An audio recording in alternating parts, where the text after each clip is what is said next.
Muita paz a todos. É um prazer estarmos aqui reunidos em nome de Jesus, no canal do YouTube, pela Associação Cristã Espírita Nazareno. Agradecemos muito a casa pelo convite. É uma satisfação muito grande. Meu nome é Cláudia Costa, Claudinha, como somos conhecidos aqui no movimento de Campo Grande, movimento espírita de Campo Grande. Sou do Grupo Espírita Amadeu Ferretti. Então, é com muita alegria, saudades, né, desses rostinhos tão queridos para nós, mas que estamos também alegres porque estamos tendo a oportunidade de matar um pouquinho as saudades e também fazer com que, através dessa mídia, do avanço tecnológico, a gente possa aprender a lidar, né, com a tecnologia, trabalhar da melhor forma possível com ela. Então, hoje nós vamos falar sobre as 3 revelações.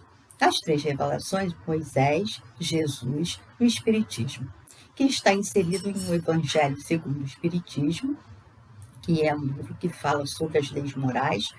Então, é um livro muito importante para todos nós conhecermos, estudarmos, entendermos esses ensinamentos de Jesus à luz da nossa doutrina espírita. E nós vamos falar sobre o capítulo 1, em que Jesus diz que não veio destruir a lei, mas veio dar cumprimento a ela. Então, nós vamos falar sobre essas 3 revelações. E aí, o que é a palavra revelação? Que vem do latim revelare, cuja raiz, véu, significa literalmente sair de sob o véu. E, figuradamente, nós poderíamos entender como descobrir, dar a conhecer uma coisa secreta ou desconhecida. E a característica essencial da revelação, de qualquer revelação, é ser verdade. E as leis divinas são reveladas às criaturas de acordo com o seu grau de entendimento. Então, por isso que em épocas diferentes, variadas, os povos, os mais diversos, receberam, através do ensino dos profetas inspirados e instrutores espirituais capacitados. Então, em todos os momentos, todos nós, na história da civilização, recebemos espíritos missionários com a tarefa de trazer essas revelações. E há um texto em A Gênese, no capítulo 18, isso está no site do Centro Espírita Celeiro de Luz, que fala para nós, no capítulo 18, item 8, segundo o qual dizem os espíritos que a movimentação que se manifesta por vezes em toda a população ou um grupo social não é coisa fortuita, mas tem sua causa nas leis da natureza. Razão porque as revoluções sociais também têm sua periodicidade, como as revoluções físicas, pois tudo se encadeia. Então, este tudo se encadeia certamente está sendo referido ao processo de aprendizagem a respeito da integração do homem com o mundo espiritual. E o aprimoramento moral da humanidade, fundamentalmente dependente das manifestações mediúnicas ao longo dos séculos, cujo aprendizado, depois estabelecido como tradição religiosa, para ser corrigido também não dá saltos, pois a modificação dos reflexos condicionados adquiridos erradamente ao longo do tempo precisam de tempo para serem revistos, gerando uma certa periodicidade também. Então, quando se inicia o estudo da doutrina espírita, logo de início, ouve-se falar nas 3 revelações divinas. E nós vamos encontrar essas 3 revelações, a primeira personificada em Moisés, a segunda no Cristo, em Jesus, nosso Mestre, e a terceira em indivíduo nenhum, porque aí são as revelações, a terceira é coletiva, que é um caráter, essencial de grande importância. E aí alguns estudiosos perguntam, será que somente o mundo ocidental teve revelações? E o mundo oriental? Foi esquecido por Deus? Não recebeu nenhuma revelação? Então, como é que vamos associar esta afirmação de Kardec com as religiões orientais, Então, nós vamos ver que vedismo, brahmanismo, taoísmo, o budismo, elas tiveram, todas essas vieram antes dos ensinamentos de Jesus e antes de Moisés, né? Então, como é que para os orientais chegaram as revelações ou não chegaram nenhuma revelação? E segundo os estudiosos também colocam, né, que todos os lugares tiveram revelações. Então, no Oriente também teve revelações. E como Jesus nos fala na parábola do semeador, a mensagem foi trazida para todos os terrenos, né? Mas nem todos estavam preparados, tinham sido realmente preparados para receberem a mensagem. Então, muitos daqueles terrenos onde foram colocadas as sementes, os ensinamentos trazidos através dos diversos missionários, nem todos geraram bons frutos, ou nem todos geraram a quantidade de frutos ou crescimento, né, espiritual que pudesse fazer uma grande diferença. Embora não se tenha, então, muita segurança nos registros históricos, por sua influência em todo o pensamento da China milenar e dos grupos sociais próximos a ela, pode-se dizer que a primeira revelação divina espiritual foi o I Ching, na China. A segunda, o Vedismo, entre os hindus. A terceira, com Moisés, entre os hebreus. A quarta, com Jesus de Nazaré. E a quinta, com o Espiritismo, codificado por Allan Kardec. Né? E, então, o I Ching, ou o Livro das Mutações, cuja origem remonta a mais de 4.000 anos antes de Cristo, provavelmente decorre das primeiras e grandes manifestações espirituais dentro da civilização milenar da China, e certamente a mais completa no campo das percepções anímicas daquele povo. O Yin e o Yang foram iguais ao sim e ao não das manifestações ocidentais com as irmãs Fox em 1848 em Hydesville, Estados Unidos. Mas na China, os ideogramas, por falta de um alfabeto maleável, cristalizaram-se num jogo oracular e as manifestações dos espíritos se perderam por causa do animismo dos homens. Então, aí vem assim a primeira revelação, é o I Ching. E no Vedismo, né, começou provavelmente perto do ano 3000 a.C. A partir dele, os hindus passaram a ter as primeiras manifestações dos asuras, que eram espíritos considerados mais elevados, e dos pitas, que era a alma dos homens que morreram, através das manifestações dos rishis, que eram, então, os médios, né, os intermediários entre os dois planos, o físico e o espiritual. E concebiam a existência de um Deus único, Brahma, e dos Vedas, auxiliares do Deus Supremo. Então, conheciam os rudimentos da progressão da alma, da reencarnação, da lei do karma ou lei de causa e efeito. Mas, infelizmente, para a humanidade, o brahmanismo, depois de Krishna, por volta do ano 1000 a.C., conquanto, né, desenvolvesse amplamente a ideia da pluralidade das existências, deu origem a uma grande teocracia, onde então se cristalizou a ideia das castas, referendadas até pelo próprio Brahma, segundo os brahmanes, que eram os antigos rishis.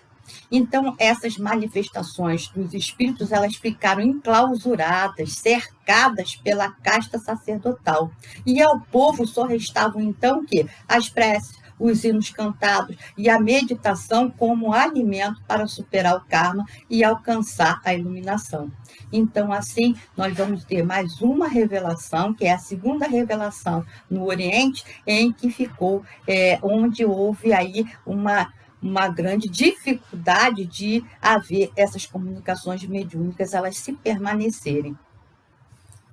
Então, nós, seres humanos, né, pusemos a perder o grande trabalho realizado pelos espíritos na Índia, né, ao alegar que a iluminação e libertação da alma do karma somente se consegue pela meditação e a reforma interior, e não pela educação trazida pelos espíritos.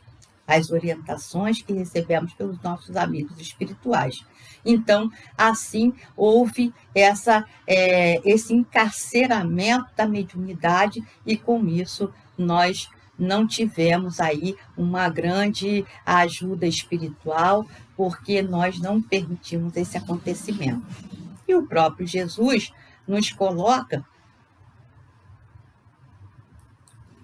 que não veio destruir a lei, né? Mas veio dar cumprimento a ela. Então ele diz: não penseis que eu tenha vindo destruir a lei e os profetas. Não os vim destruir, mas cumpri-los, porquanto em verdade vos digo que o céu e a terra não passarão, sem que tudo que se acha na lei esteja perfeitamente cumprido, enquanto reste um único iota e um único ponto. Isso está em São Mateus, capítulo 5, versículos 17 e 18, no item 1 do capítulo 1 do Evangelho segundo o Espiritismo. Então, nós vamos ter, né, aqui em Moisés, a primeira revelação no Ocidente. Então, Moisés foi um profeta e que trouxe a revelação do monoteísmo, o Deus único, a existência do Deus único, soberano, Senhor e Criador de todas as coisas. E ele promulgou, né, trouxe para nós os 10 mandamentos, ou o Decálogo, que são as leis divinas para serem relembradas por nós. Mas junto com as leis, as 10 mandamentos, nós vamos encontrar as outras tantas leis mosaicas, que eram leis civis, né? Então, Moisés é aquele que veio com a missão do legislador, de trazer as leis divinas para nós, relembrando aquilo que está escrito em nossa consciência.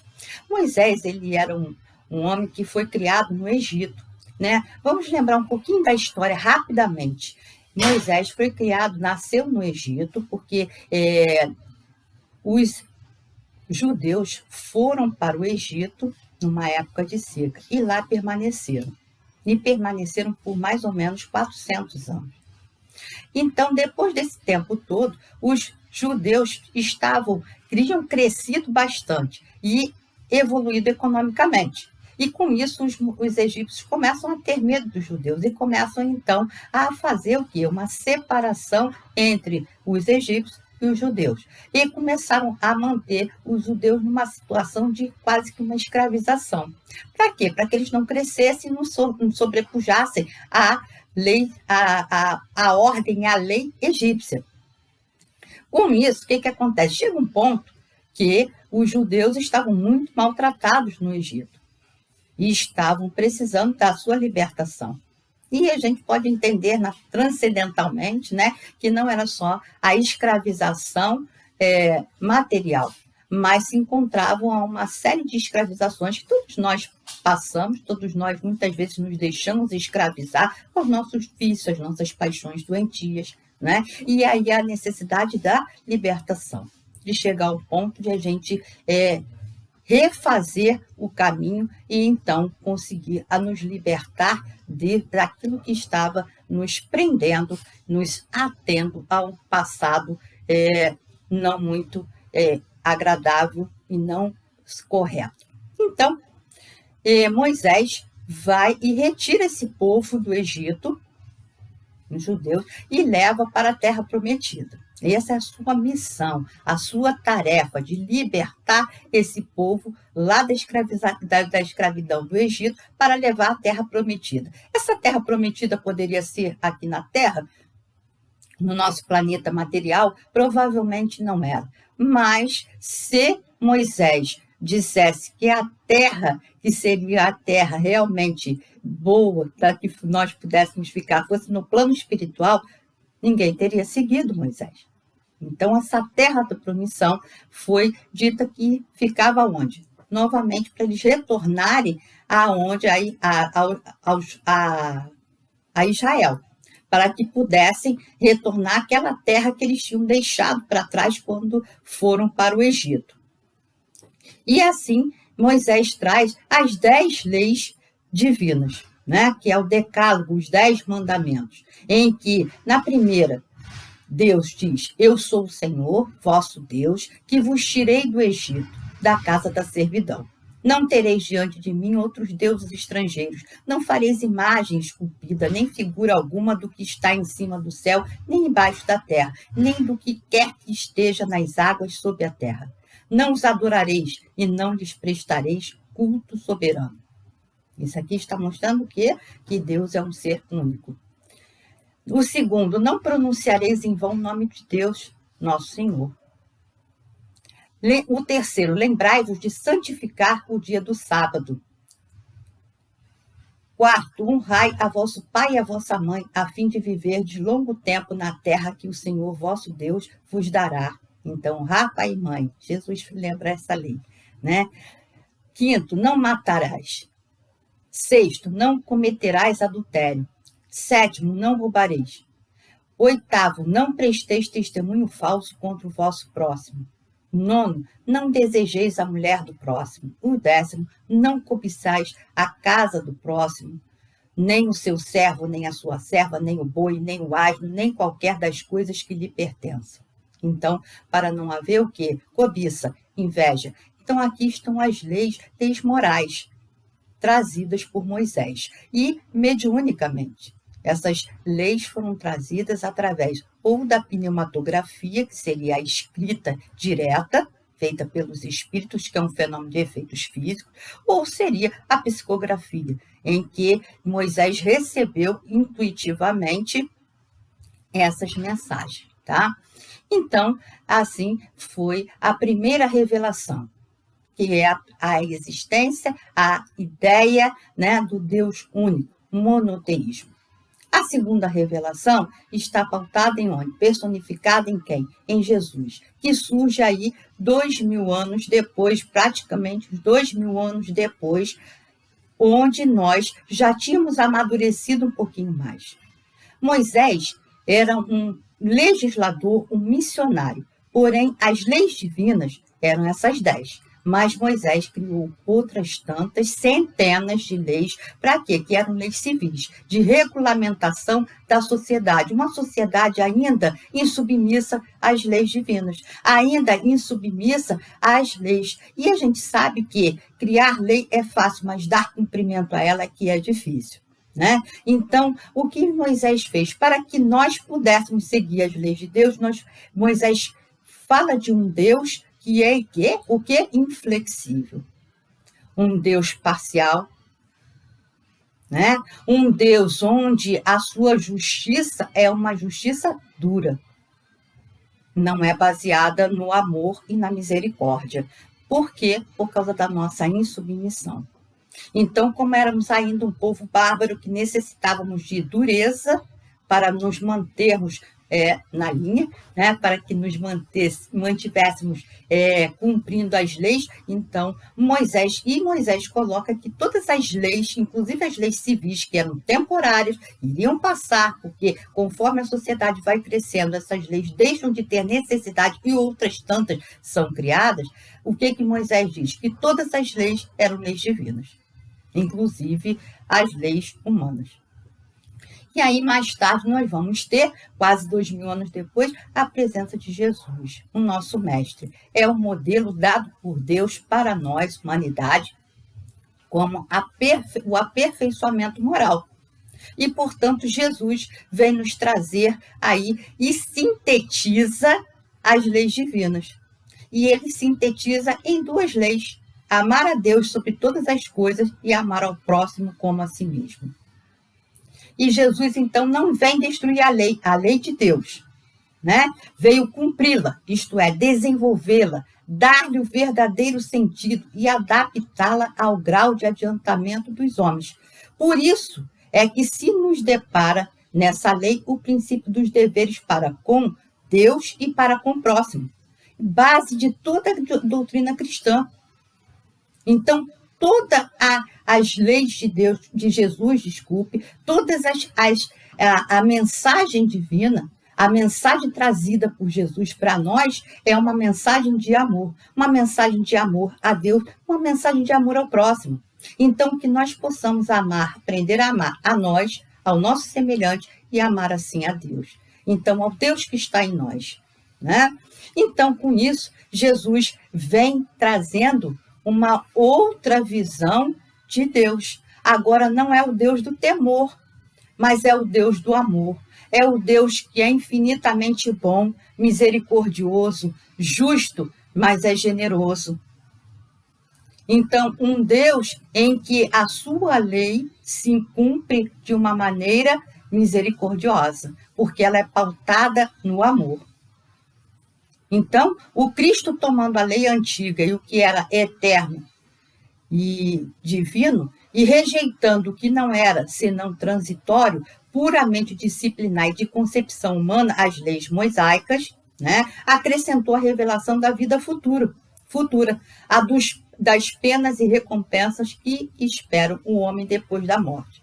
Então, Jesus vem nos falar da vida após a morte do corpo físico, que nós não morremos, né? E ele coloca isso de uma forma implícita, né? Em que nós seremos consolados, se não aqui na Terra, seremos consolados no plano espiritual. Que nós devemos fazer o bem sempre. Por quê? Porque nós seremos vistos por Deus e não pelos homens, que não devemos fazer o bem pensando em recompensas, porque aquele que é recompensado aqui na Terra não precisa de recompensa no céu, né? Então, Jesus vem nos falar que precisamos o quê? Construir o reino dos céus dentro de nós, nos nossos corações. Então, vários ensinamentos de Jesus, ele traz para nós, né? O mestre traz para nós, mas nós não estávamos preparados ainda para entender a todos, né? Então, Jesus vem nos ensinar que a verdadeira vida não é a que transcorre na Terra, e sim a que é vivida no reino dos céus. Então, vem ensinar o caminho que a esse reino conduz, os meios de nos reconciliarmos com Deus e, assim, de pressentir esses meios na marcha das coisas por vir para a realização dos destinos humanos. Entretanto, não disse tudo, limitando-se respeito a muitos pontos a lançar o germe de verdade que, segundo ele próprio declarou, ainda não podiam ser compreendidos. Então, ele falou de tudo, mas em termos mais ou menos implícitos, porque nós não estávamos amadurecidos para conseguir entender os ensinamentos de Jesus. Nós ainda precisamos amadurecer e crescer, não é? Como espíritos, e a ciência precisava evoluir. Muitas das situações faladas por Jesus, nós não entenderíamos. Como Jesus iria falar de perispírito, de corpo fluídico, né? De fluidos. Então, muitos dos ensinamentos do Mestre Jesus não pôde ser aprofundado por falta de conhecimento nosso. Então, Jesus nos diz que quando nós estivéssemos prontos, iria chegar até nós o Consolador. É o Espírito de verdade, que traria, então, aquelas explicações que ele não pôde dar, ele, Jesus, não pôde nos dar, e queria confirmar aquilo tudo que ele tinha dito e queria ainda prolongar o conhecimento para nós. E o Espiritismo é a ciência nova, que vem revelar aos homens, por meio de provas irrecusáveis, a existência e a natureza do mundo espiritual e as suas relações com o mundo corpóreo. A doutrina espírita vem nos trazer as explicações que nós, desde que nós estamos aqui encarnados, nós nos perguntamos. Quantas perguntas nós fazemos? Quem somos nós? E o Espiritismo responde: somos espíritos imortais, criados por Deus, para que possamos viver daí para frente durante toda a nossa existência. Então, que a nossa vida é uma vida imortal. A morte do corpo físico é apenas a morte para o corpo físico. E aquela personalidade que um dia nós estivemos. mas que o espírito imortal continua a existir no plano espiritual, que depois vai retornar através da lei da reencarnação, da palingenesia, que é uma lei conhecida por muitos povos durante vários momentos da vida planetária, né, aqui no planeta Terra, mas que muitas vezes nós não conhecemos. Então, os espíritos vêm trazer para nós como uma certeza, como uma lei divina, a lei da reencarnação, em que nós vamos, então, entender muitas das situações e ter a explicação de muitas situações que acontecem conosco.